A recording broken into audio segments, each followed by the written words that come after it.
ನಮಸ್ಕಾರ, ನಾನು ಶಿಲ್ಪಾ. ಮನೆ ಪಕ್ಕಕ್ಕೆ ಮತ್ತೊಮ್ಮೆ ಸ್ವಾಗತ. ನಮ್ಮ ಇವತ್ತಿನ ರೆಸಿಪಿ ಬೇಸನ್ ಲಾಡು ಅಥವಾ ಕಡಲೆ ಹಿಟ್ಟಿನ ಉಂಡೆ.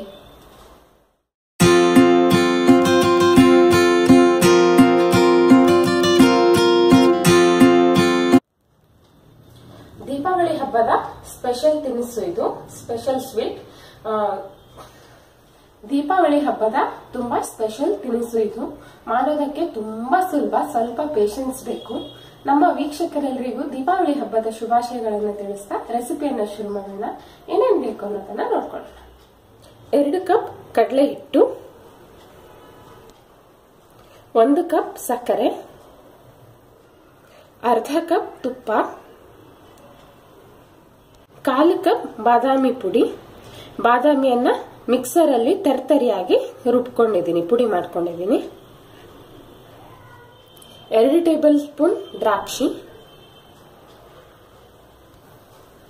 2 ಟೇಬಲ್ ಸ್ಪೂನ್ ಗೋಡಂಬಿ ಸಣ್ಣದಾಗಿ ಹೆಚ್ಚಿಕೊಂಡಿರೋದು, 7 ರಿಂದ 8 ಏಲಕ್ಕಿ ಸಿಪ್ಪೆ ಬಿಡಿಸ್ಕೊಂಡಿರೋದು. ಈಗ ಮೊದಲಿಗೆ ಸಕ್ಕರೆ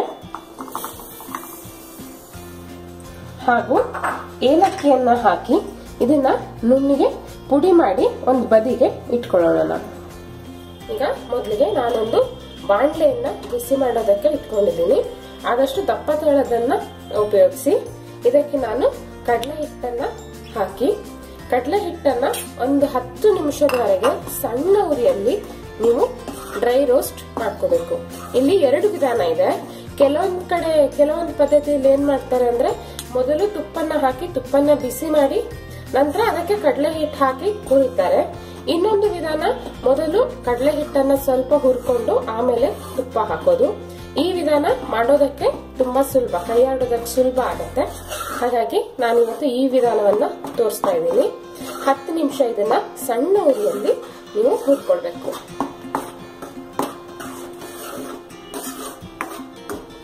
ಈಗ 10 ನಿಮಿಷ ಆಗಿದೆ. ಕಡಲೆ ಹಿಟ್ಟಿನ ಬಣ್ಣ ಸ್ವಲ್ಪ ಚೇಂಜ್ ಆಗಿದೆ, ಮತ್ತೆ ಸ್ವಲ್ಪ ಪರಿಮಳ ಬರೋದಕ್ಕೆ ಶುರು ಆಗಿದೆ. ಕಡಲೆ ಹಿಟ್ಟು ರೋಸ್ಟ್ ಆಗಿದ ಪರಿಮಳ ಬರೋದಕ್ಕೆ ಶುರು ಆಗಿದೆ. ಈಗ ನಾವು ಇದಕ್ಕೆ ತುಪ್ಪವನ್ನ ಹಾಕೊಳ್ಳೋಣ. ತುಪ್ಪವನ್ನ ಹಾಕಿ ತುಪ್ಪ ಸರಿಯಾಗಿ ಮಿಕ್ಸ್ ಆಗಿ ತುಪ್ಪ ಬಿಟ್ಕೊಂಡು ಬರೋವರೆಗೂ ನಾವು ಇದನ್ನ ಇನ್ನೂ 5 ರಿಂದ 6 ನಿಮಿಷ ರೋಸ್ಟ್ ಮಾಡಬೇಕು. ಶುರುವಿನಲ್ಲಿ ಈ ತರ ಗಂಟಾಗತ್ತೆ, ಏನೂ ತೊಂದರೆ ಇಲ್ಲ. ಒಂದ್ ಸ್ವಲ್ಪ ಹೊತ್ತಾದ್ಮೇಲೆ ತುಪ್ಪ ಕರಗಿದ್ಮೇಲೆ ಇದು ಸರಿಯಾಗಿ ಬರುತ್ತೆ. ತುಪ್ಪ ಹಾಕಿ 5 ನಿಮಿಷ ಆದ ತಕ್ಷಣ ಈ ರೀತಿ ತುಪ್ಪ ಕರಗಿದ್ಮೇಲೆ ಈ ರೀತಿ ಬೈಂಡಿಂಗ್ ಬರುತ್ತೆ. ಈ ರೀತಿ ಬರ್ಲಿಲ್ಲ, ಇನ್ನೂ ಒಣ ಅನ್ನಿಸ್ತಿದೆ ಅಥವಾ ಇನ್ನೂ ಸ್ವಲ್ಪ ಡ್ರೈ ಅನ್ನಿಸ್ತಿದೆ ಅಂತಾದ್ರೆ ನೀವು ಮೇಲಿಂದ 1 ಅಥವಾ 2 ಚಮಚ ತುಪ್ಪನ್ನ ಹಾಕೊಳ್ಬಹುದು. ಈಗ ಇದು ಇನ್ನೂ 4 ರಿಂದ 5 ನಿಮಿಷ ತಗೊಳತ್ತೆ. ಈಗ 6 ನಿಮಿಷ ಆಗಿದೆ. ತುಪ್ಪ ಬಿಟ್ಕೊಂಡ್ ಬರ್ತಾ ಇದೆ ನೋಡಿ. ತುಪ್ಪ ಬಿಟ್ಕೊಂಡ್ ಬಂದು ಒಳ್ಳೆ ಚಿನ್ನದ ಬಣ್ಣ ಬರೋವರೆಗೆ, ಚಿನ್ನದ ಕಂದು ಬಣ್ಣ, ಗೋಲ್ಡನ್ ಬ್ರೌನ್ ಕಲರ್ ಬಂದಿದೆ ಈಗ. ಮತ್ತೆ ಮನೆ ತುಂಬಾ ಇದ್ರ ಪರಿಮಳ ಬರುತ್ತೆ. ಆವಾಗ ಇದು ಆಯ್ತು ಅಂತ ಲೆಕ್ಕ. ಈಗ ನಾವು ಇದನ್ನ ಗ್ಯಾಸ್ ಆಫ್ ಮಾಡಿ ಇದನ್ನ ಒಂದು ದೊಡ್ಡ ಪ್ಲೇಟ್ಗೆ ಹಾಕೋಣ. ಇದನ್ನ ಈ ದೊಡ್ಡ ಪ್ಲೇಟ್ಗೆ ಹಾಕೊಂಡು ರೂಮ್ ಟೆಂಪರೇಚರ್ಗೆ ತಣ್ಣಗಾಗೋದಕ್ಕೆ ಬಿಡಬೇಕು. ಈಗ ಇದು ತಣ್ಣಗಾಗಿದೆ. ಈಗ ನಾವಿದಕ್ಕೆ ಬಾದಾಮಿ ಪುಡಿ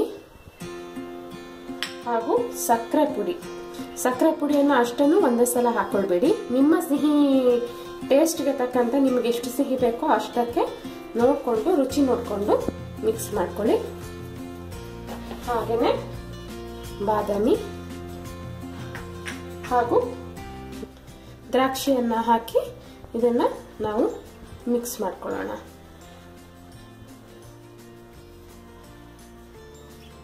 ಈಗ ನಮ್ಮ ಬೇಸನ್ ಲಾಡು ಮಿಶ್ರಣ ರೆಡಿ ಆಗಿದೆ.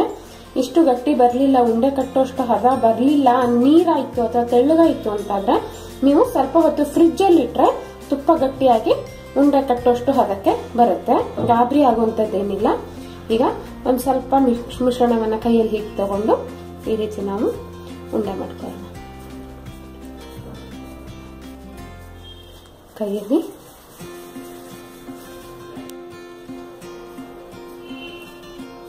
ಇದೇ ರೀತಿ ಉಳಿದ ಮಿಶ್ರಣದಿಂದ ಸಹಿತ ಉಂಡೆಗಳನ್ನ ಮಾಡ್ಕೊಳ್ಳಿ. ರುಚಿಯಾದ ಬಾಯಲ್ಲಿಟ್ಟರೆ ಕರಗೋಗುವಂತ ಬೇಸನ್ ಲಾಡು ಸಿದ್ಧವಾಗಿದೆ. ಈ ದೀಪಾವಳಿಯಲ್ಲಿ ಖಂಡಿತ ಮಾಡಿ ನೋಡಿ, ಹೇಗಾಯ್ತು ಅನ್ನೋದನ್ನ ನನಗೆ ತಿಳಿಸಿ. ಮತ್ತೊಮ್ಮೆ ದೀಪಾವಳಿಯ ಶುಭಾಶಯಗಳನ್ನು ಹೇಳ್ತಾ ಮುಂದಿನ ವಿಡಿಯೋದಿಂದ ನಿಮ್ಮನ್ನ ಮತ್ತೆ ಭೇಟಿ ಆಗ್ತೀನಿ. ಅಲ್ಲಿವರೆಗೂ take care and happy cooking.